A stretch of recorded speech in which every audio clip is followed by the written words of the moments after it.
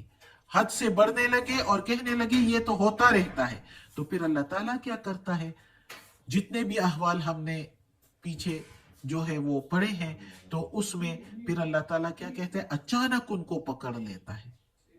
وہ کیا کہتے ہیں؟ وہ کہتے ہیں کہ اس لیے تو ہمیں خوشی ملی ہے کہ ہم صحیح جا رہے ہیں نا، اگر اللہ تعالیٰ ہم سے خوش نہ ہوتا تو ہمیں یہ خوشحالی کیوں دیتا؟ وہ ایسے بولنے پر آ جاتے ہیں کہ ہم کوئی برائی نہیں کر رہے، جو یہ ہم کر رہے ہیں ناپ تول اور جو بھی برائی کر رہے ہیں ناپ تول میں کمی وغیرہ، اور جو بھی برائیاں کر رہے ہیں لوٹ مار وغیرہ، اگر یہ برا ہوتا تو اللہ ہمیں پکڑ لیتا، تو اللہ پھر پکڑ ہی لیتا ہے، لیکن اچانک پکڑ لیتا ہے، اس وقت پکڑ لیتا ہے جب ان کو شعور ہی نہیں ہوتا، وہ سوچ بھی نہیں سکتے کہ اس وقت اللہ ہمیں پکڑ لے گا، اور اچانک عذاب آ جاتا ہے اور وہ وہاں پر بھسم ہو جاتے ہیں، ختم ہو جاتے ہیں، اور پھر اس دنیا میں بھی جو ہے ہلاکت اور آخرت میں بھی رسوائی۔ اللہ ہمیں بچائے ایسے حالات سے، اللہ ہمیں توفیق دے کہ یہ قرآن مجید کا ترجمہ پڑھیں اور اس قرآن مجید کا ترجمہ مکمل کریں، ترجمے کے ساتھ اللہ تعالی ہم سے یہ قرآن مجید مکمل کروائے اور اس پر عمل کرنے کی توفیق دے۔ یہ پچھلی جو بھی قصے احوال ہم پڑھ رہے ہیں، یہ ہماری عبرت کے لیے اللہ تعالیٰ نے اس قرآن میں بھیجے ہیں، تو اللہ ہمیں توفیق دے کہ ہم اس سے عبرت لیں اور ہم ایسی حرکتیں نہ کریں، اللہ ہمیں اپنے سیدھے راستے پر چلائے۔ صدق اللہ العظیم۔ آج کا سبق ختم ہوتا ہے۔ یا اللہ، یا پروردگار، یا رب العالمین، یا مالک یوم الدین، یا اللہ کل شیء قدیر، یا اللہ ہمیں جنت فردوس میں جگہ عطا فرما، دوزخ کے عذاب سے بچا، قبر کی سختی، وقت نزاع کی سختی آسان فرما۔ یا اللہ یہ قرآن مجید کا ترجمہ، یہ قرآن مجید کی تلاوت کی ہے ترجمہ اور تفسیر کے ساتھ، یا اللہ اس میں کوئی غلطی ہوئی ہو زیر زبر پیش میں، تلفظ میں، تو یا اللہ تو معاف کر دینا، معاف کرنے والا مہربان ہے، یا اللہ تو غفور الرحیم ہے، رحمان اور رحیم ہے، یا اللہ ہمیں عافیت والے معاملات دے، ہماری بیماریاں، تکالیف، پریشانیاں اور برائیاں ہم سے دور کر دے، اور یا اللہ ہمیں عافیت والے معاملات دے، اور یا اللہ اس کا ثواب ہمارے بڑوں کو، ہمارے والدین کو، باپ دادا کو پہنچا، یا اللہ آمین ثم آمین۔